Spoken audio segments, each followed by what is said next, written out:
दोन स्टेजेस झाले आपल्या, फेजेस झाल्या. एक झाली तुमची फॉलिक्युलर फेज आणि दुसरी झाली तुमची प्रोलिफरेटिव्ह फेज. क्लिअर झालं. बरं, फॉलिक्युलर फेज कोणाची होती? ओव्हरियन सायकलची. आणि प्रोलिफरेटिव्ह फेज कोणाची होती? युट्रसची. क्लिअर झालं. त्याच्यानंतर नेक्स्ट जे फेज आहे तुमची, that is your ovulatory phase. Ovulation कोणाची फेज आहे? ओव्हुलेशन कुठे होत आहे? ओव्हरीज मध्ये. तर कोणाची फेज राहील? ओव्हरियन सायकलची. बरोबर. तर आता इथे ओव्हुलेशन कशा रीतीने होणार आहे? बरोबर. आता आपण तिसरी फेज कोणती पाहतो? आता पाहताय तुम्ही ओव्हरीजची दुसरी phase, that is ovulation phase. Clear आहे भाई? तर इथे ओव्हुलेशन कशा रीतीने होते? तर इथपर्यंत समजलं की थिका एक्स्टर्ना होते जे स्ट्रक्चरला सपोर्ट देत होते. थिका एक्स्टर्नानी का केलं? ब्लड वेसल्स, नव्या ब्लड वेसल्स तिथे या ग्राफेन फॉलिकलला डेव्हलप केल्या. नव्या ब्लड वेसल्स तिथे डेव्हलप केल्या. कोणी? थिका एक्स्टर्नानी. आणि यांनी काय केलं? इस्ट्रोजन. थिका इंटरनली काय केलं? अँड्रोजन्स प्रोड्यूस केले. ते गेले ग्रॅन्युलर सेल, जो ग्रॅन्युलर सेलने त्याचं रूपांतर केलं इस्ट्रोजन मध्ये आणि इस्ट्रोजन रिलीज केलं तुमचं स्पेस ऑफ अँट्रम मध्ये. क्लिअर झालं इथपर्यंत? आता याला तुम्हाला काय करायचं आहे? रप्चर झालं पाहिजे. तर आता डे 8 डे 9 काय होऊन राहिलं? हे एफएसएच येणं बंद झालं. बंद कसं झालं एफएसएच? की इस्ट्रोजन बंद. अजून काही चुकलं माझं? नाही. तर बंद कसं झालं एफएसएच? त्याचंही काही रिलेशन असेल की एफएसएच असंच थोडी बंद होते, डोळे थोडी लागले आहेत की एफएसएच बंद व्हायचं कारण असं आहे की जेव्हा ही इस्ट्रोजन रिलीज झालं, प्रोड्यूस केलं आणि रिलीज झाल्यावर गेलं कुठे? एंडोमेट्रियम जवळ. तर एंडोमेट्रियल प्रिपेअर्ड झाला. एंडोमेट्रियम प्रिपेअर्ड झाला आणि एंडोमेट्रियम जेव्हा प्रिपेअर झाला तर हे इस्ट्रोजन जे आहे तुमच्या ब्लड सर्क्युलेशन मध्ये गेलं. बरोबर. आणि ब्लड सर्क्युलेशन मधून यात ब्लड सप्लाय असेल. या ब्लड सप्लाय मध्ये इथे इस्ट्रोजन आहे जे की लेअर बनवत आहे तुमचे. आणि हे इस्ट्रोजन जे आहे हे गेलं ब्लड वेसल मधून तुमच्या हायपोथॅलॅमस मध्ये. बरोबर आहे भाई? तर हायपोथॅलॅमसला इस्ट्रोजन हा बॉडीचा स्वतःचा पार्ट होता का बनवणारा? हायपोथॅलॅमस बनवत आहे का? त्याच्यासाठी तर अननोन फॅक्टर आहे ना इस्ट्रोजन. तर इस्ट्रोजन आलं म्हणजे हायपोथॅलॅमसला नेमकं काय माहित पडलं? की ग्राफियन फॉलिकल नी इस्ट्रोजन बनवलाय. आणि ग्राफियन फॉलिकल इस्ट्रोजन केव्हा बनवते?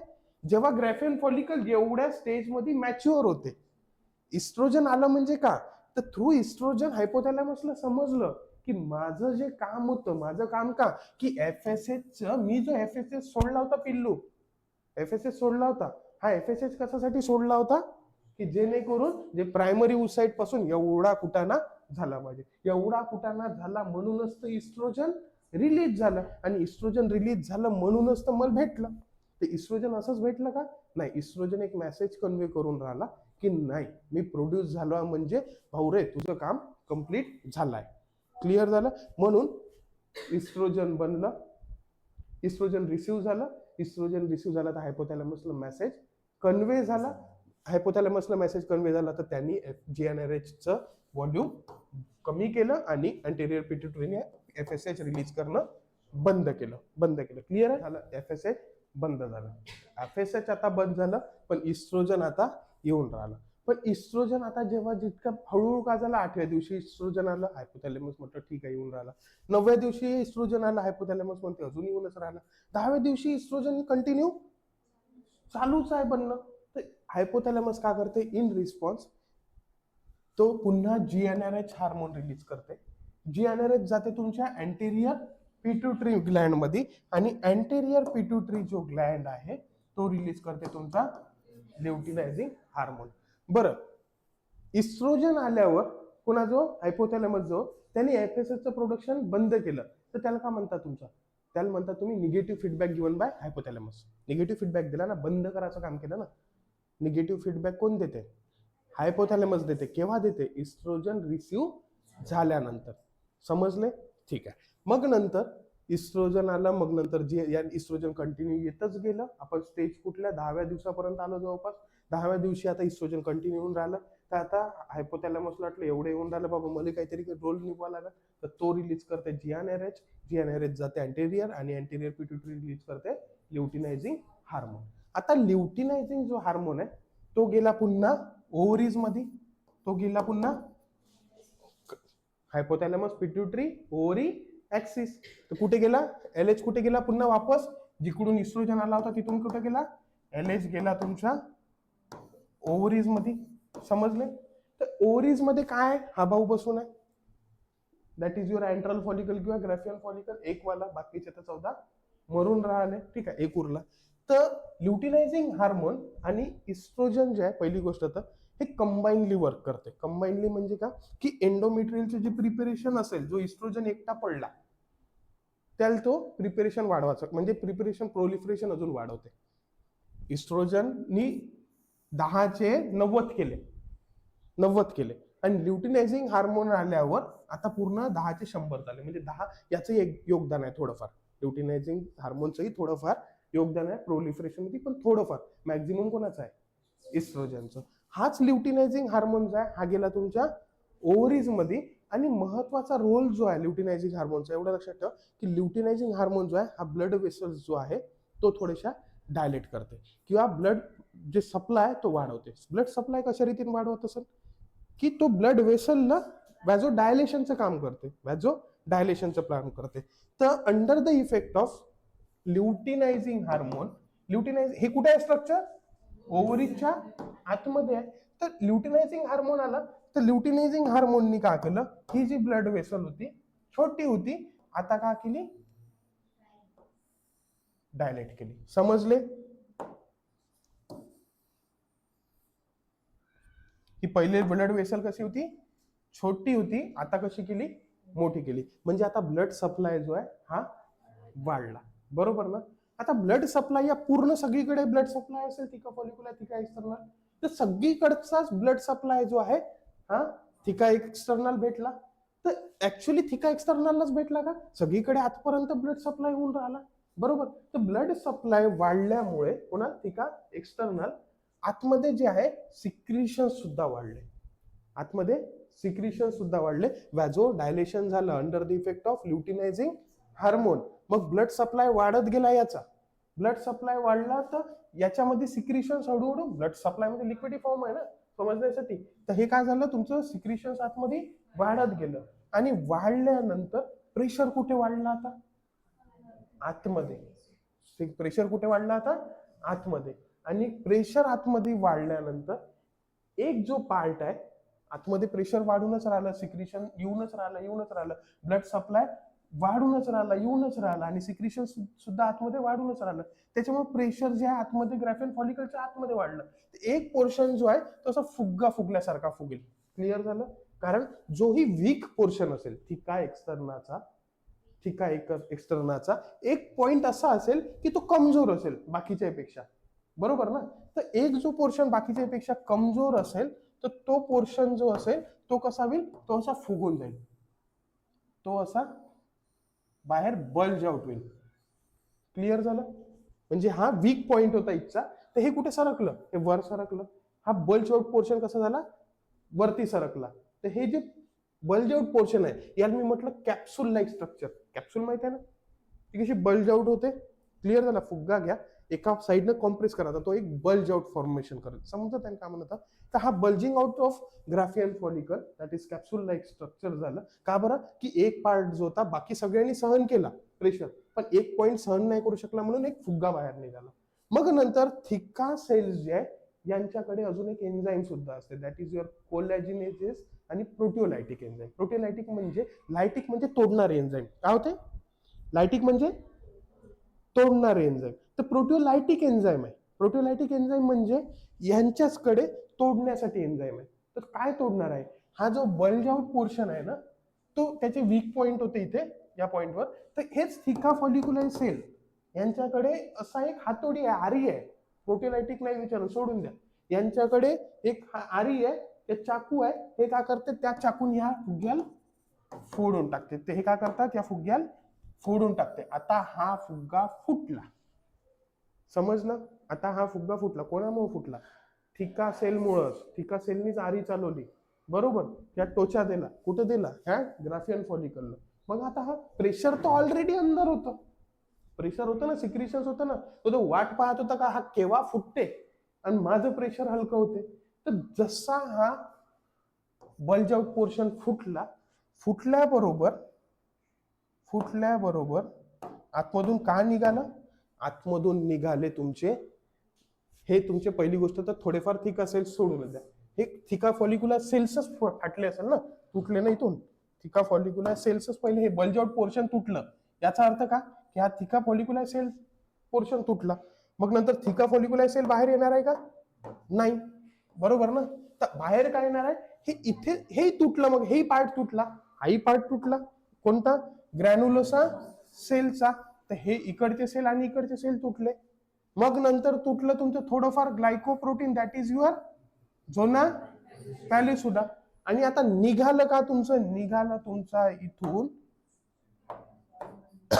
काय निघालं सांगा बरं, किती जण म्हणते प्रायमरी आणि किती जण म्हणते सेकंडरी, रप्चर झाल्यानंतर प्रायमरी नाही, रप्चर झाल्यानंतर निघते तुमचा ते second mitotic, first meiotic division जे राहते, हे पहा मी ते मियोटिक डिव्हिजन वगैरे मध्ये जाणार नाही अजून, तुम्ही म्हणाले का सांगून राहिले, एक डिव्हिजन राहते म्हणजे त्याचं हाफ नंबर किंवा डबल होणे, त्याला म्हणतो मायोटिक डिव्हिजन आणि मियोटिक डिव्हिजन, तर तुम्ही रट्टा मारून टाका या ठिकाणी की प्रायमरी ओसाइट जे आहे त्याचं रूपांतर सेकंडरी ओसाइट मध्ये मियोटिक 1 मध्ये होते, मियोटिक 1 जेव्हा कंप्लीट होते, लिहून ठेवा एका ठिकाणी, विचारला एमसीक्यू तर, मियोटिक डिव्हिजन, मियोसिस, मेटाफेज 1, ठीक आहे, हे सगळा कुठाना वेगळा आहे अजून,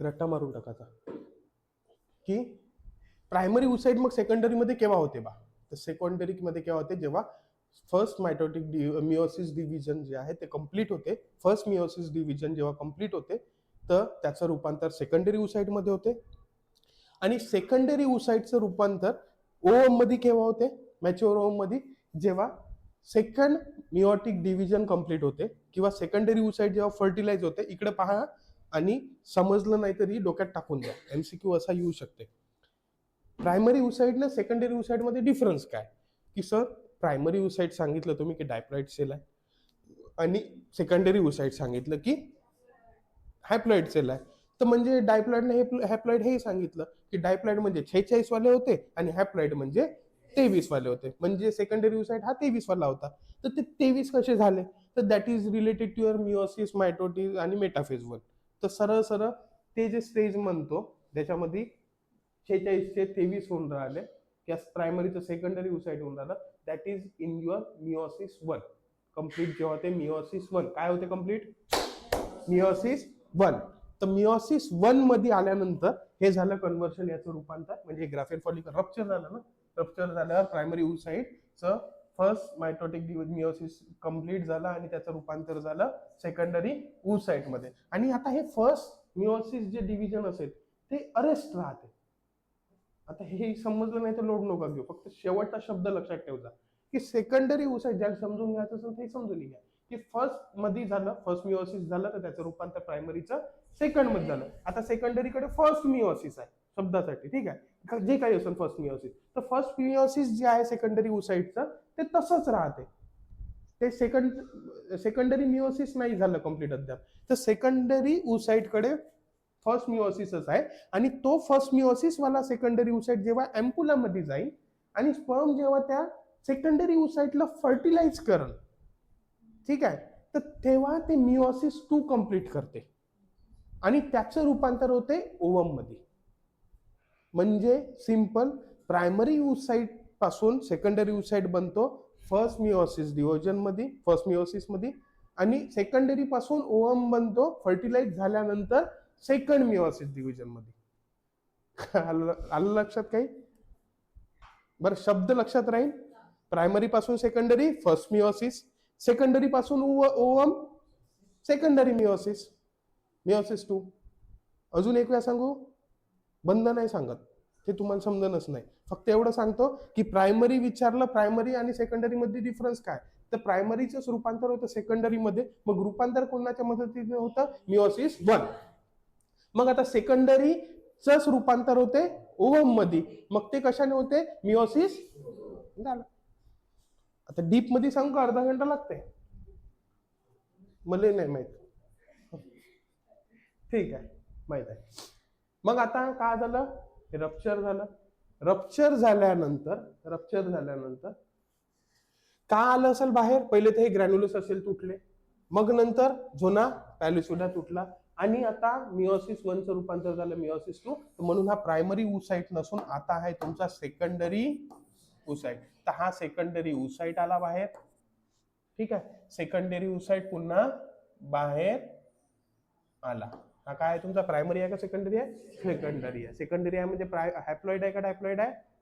हॅप्लॉइड आहे. मग हा जेव्हा बाहेर आला तर यांनी सोबत सोबत आणले तुमचे झोना पॅल्युसिडा किंवा तुटके फुटके ग्लायकोप्रोटीन. तुटके फुटके ग्लायकोप्रोटीन याच्या अवती भवते.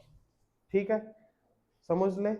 आता हे जे ग्लायकोप्रोटीन होते झोना पॅल्युसिडा, ठीक आहे, आणि त्याच्यावरती आहे तुमचे ग्रॅन्युलोसा सेल्स सुद्धा आले बाहेर. पहिले तर हे सेकंडरी उसाइट आला, त्यांनी तुटके फुटके ग्लायकोप्रोटीनचे तुकडे आणले, इथले तुटलेवाले हे गेले त्याच्या सराउंडिंगला गेले. सराउंडिंगला गेल्यावर ह्या ग्लायकोप्रोटीन एक क्राउन लाईक स्ट्रक्चर फॉर्म केलं. क्राउन लाईक स्ट्रक्चर फॉर्म केलं. This is your crown like structure.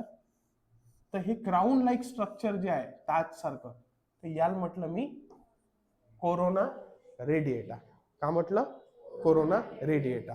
बरं, कोरोना रेडिएटा बद्दल अजून एक गोष्ट सांगितली होती की जेव्हा इथे हे कुठे येत आहे, हे बाहेर निघाले ओव्हरीज मधून, हे राहू द्यायचं लक्षात.